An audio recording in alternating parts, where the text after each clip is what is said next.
Halleluja. Kom ons gee die Here ons Halleluja. Kom ons in Jesus naam. Halleluja.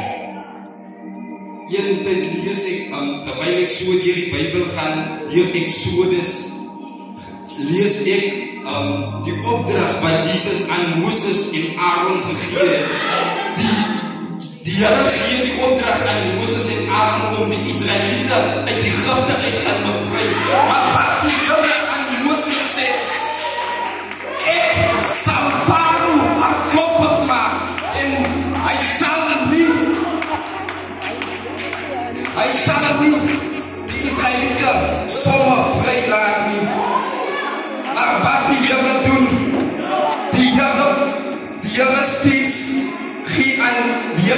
plaag aan Farao uit, en na die 10de plaag laat die Farao die Israeliete die plek van die Egipte verlaat. Ek wil vir iemand sê vanmorgen, in jou strijd voel het dalk, jy miskien voel het niks vallende plek nie. Wat die Here doen, die Here stuur iemand op jou pad. Die Here sal nie in alle pakket van die Here.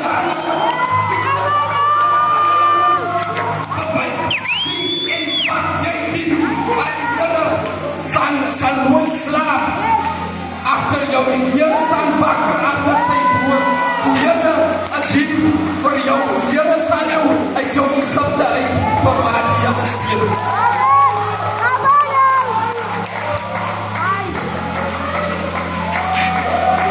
Kom ons gee die Here prys. Hy is waarlik om prys te volg. Halleluja, dat is hy.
Here